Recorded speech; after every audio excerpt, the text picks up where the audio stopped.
Obviously, Christmas is over, so we were taking down all of our decorations here, and that includes the 2016 LEGO City Advent Calendar. But as I was bagging everything up and getting ready to put this thing away for the year, I ended up finding a little bit of a surprise in there, and I thought it'd be fun to share that with you. So here's a little bit of a closer look at the calendar, and I went through all the days, or so you'd think, but if you look a little closer here at December 15th, that's never been open. And the explanation for that is that there was a few days, we lived a little bit of busy lives. There was a few days that I went through a couple days at once with my wife. We kind of do this thing together. So that was probably a day that we were doing it at the same time and we opened a couple up and maybe something distracted us, something happened, but obviously the door got opened, but nothing ever came out. So inside here, if you open this up, there is a little stand that I have yet to build, so I'm looking forward to building this, and I thought I'd do that for you today. And this will probably be the latest December 15th build that's ever been recorded in LEGO history. Here's a close-up on the build that I'm about to do. I guess this will teach me to check everything a little closer, but it's kind of cool because now I get to do a build in January that should have been done almost a month ago. Let's open this up. Lots of little pieces there. It's always fun to kind of look back and forth at this and see exactly what you're supposed to build. So I'm assuming that goes like that, and then these two pieces. In fact, I might have to zoom this in a little bit so you can see. I think that works a little better. So let's continue the build. A little micro build here.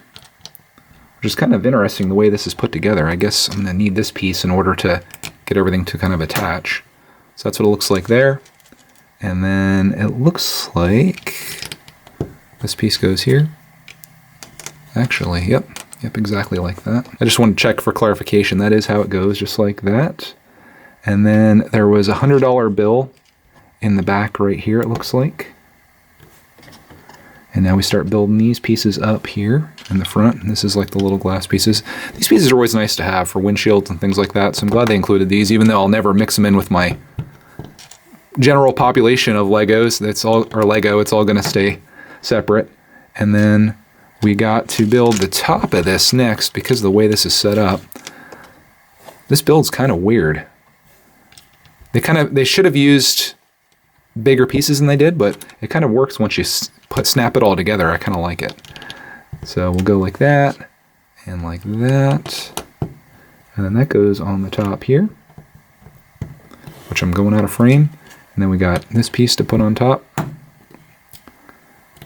And then these two here. And I have exactly one piece left over, which could be an extra coin. And you know what I'll do with that? We'll put it right here. Make this a custom build. So there you go. There's a little, looks like vendor's window or storefront window, and that would typically go somewhere in here. And it's kind of unfortunate because I've already done the tour of the city and I had everybody all set up and it looked really awesome, and I was missing a piece the whole time. I can't believe that I didn't see that up there. But again, it's pretty cool that I was able to build one of these in January and not be completely done, because there you go, I did another little build from it, and I'll put this in the bag and this will be stored away and we'll build another one of these next year. So that's a bit of a crazy find, wasn't it? Especially surprising after completing the entire set, setting everything up, doing a video on the completed set, and then later going to put it away and finding that you had an unopened package in there is just kind of insane. But I can understand it with the schedule that we had this year where we're opening multiple days at once, and this is kind of what you run into. So there's a lesson for you. If you're gonna do an advent calendar, make sure each day you do it on the day that you're supposed to. Don't get wrapped up in other things. Make a point of doing your advent calendar. And that's my word of advice for this video. Thank you for watching, and as always, I'll see you in the next one.